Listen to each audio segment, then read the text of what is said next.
es muy difícil hablar sobre Oriente Próximo hoy por hoy en televisión. No suele haber sitio para explicarlo de una manera justa, no suele haber tiempo. Vamos todos demasiado deprisa para pararnos en un conflicto estancado desde hace ya 6 décadas y sobre todo que no tiene verdades absolutas. Y también le diré que hay todavía compañeros, algunos no, algunos prefieren hablar de Belén Esteban, pero todavía hay compañeros que se dejan la vida, no hablando de este conflicto, sino de muchos conflictos.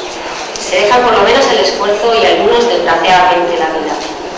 Entonces, en honor a esos compañeros que han muerto intentando contarle al mundo los abusos que cometía, por ejemplo, en este caso Israel, o yo que sé, Marruecos en el Sáhara, o que siguen luchando por contarlo, en homenaje a ellos, me gustaría explicarles que sí que hay periodistas que se dejan mucho esfuerzo en intentar contarle al mundo algo como esto.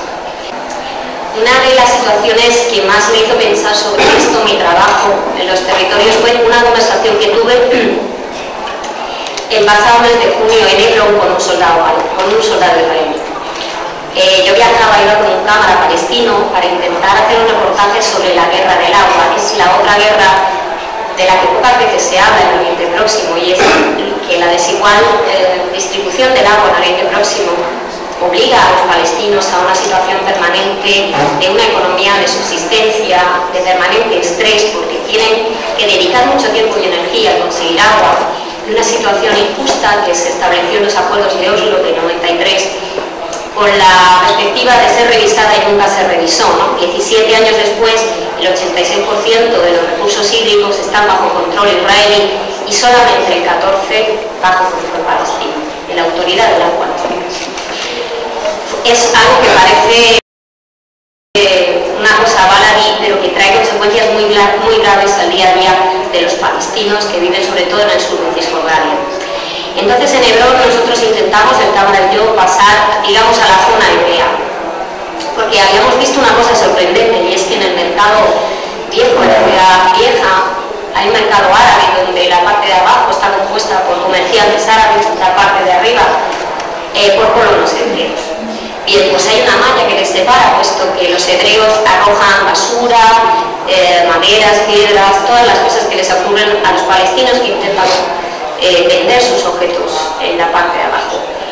Uno de ellos nos comentó: durante todo el verano, Israel corta el suministro de agua potable a los palestinos para garantizarse su propio suministro, ¿no?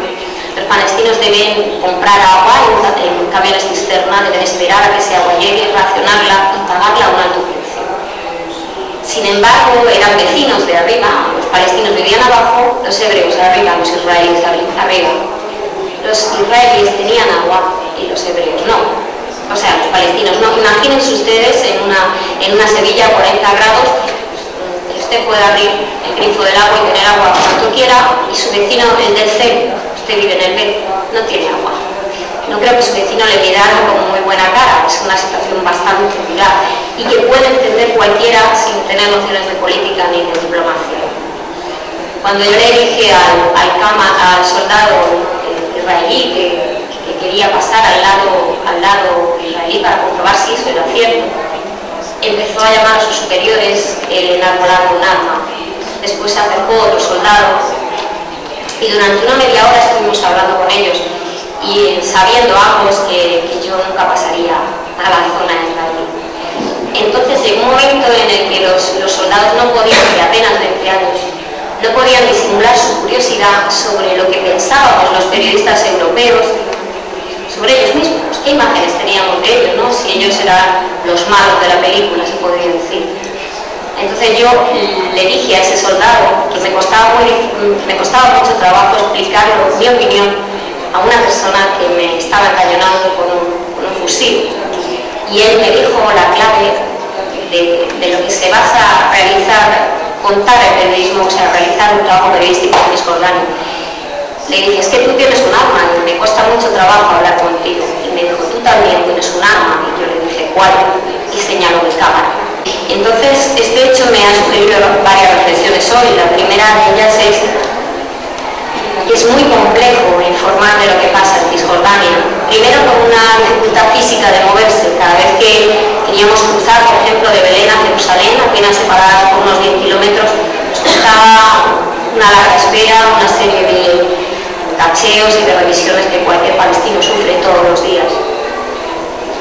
Y la segunda es las dificultades permanentes que pone Israel a facilitar información de cualquier tipo. Entonces es evidente que quien no facilita información, quien la facilita tiene el riesgo de querer manipularte, pero quien no la facilita es evidente que esconde algo. Es algo similar a lo que está sucediendo ahora con Marruecos y el Sáhara.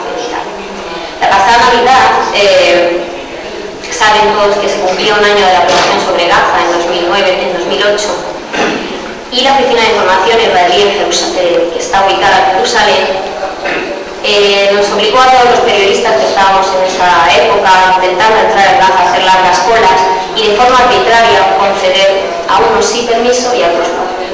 Uno de los pocos permisos que se dieron a periodistas españoles fue a la redactora de Radio Nacional de España. Ella muy contenta tras un largo viaje, de hacer la noche en la frontera, de esperar los controles de Hamas, logra pasar a Gaza y recoge con su grabadora testimonios realmente tremendos. Un año después, los hospitales seguían destruidos, no había comida, no había medicina, no se habían reconstruido las casas destruidas en la ofensiva.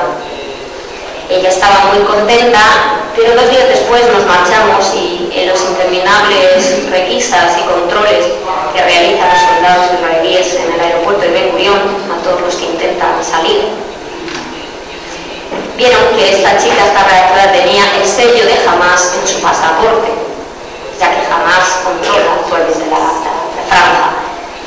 Cuando lo vieron y se dieron cuenta de que había estado en Gaza, le quitaron todo lo que había grabado y esos testimonios nunca se escucharon en España. Bueno, pienso que la más importante reivindicación de los periodistas ahora mismo europeos debería ser reclamar una mayor accesibilidad al gobierno de Israel para poder hacer nuestro trabajo en unas mínimas condiciones de seguridad, ¿no?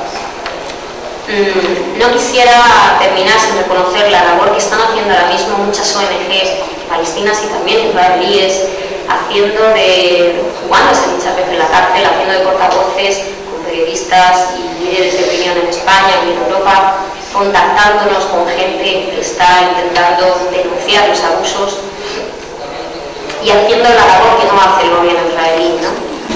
Informar sobre lo que pasa en Oriente Próximo muchas veces es un poco decepcionante, ya que es un problema que le exige al espectador cierto o mucho conocimiento de historia, de política, cierta sensibilidad, tener un criterio propio, un conflicto cargado de matices y que no siempre el público puede o sabe hacer.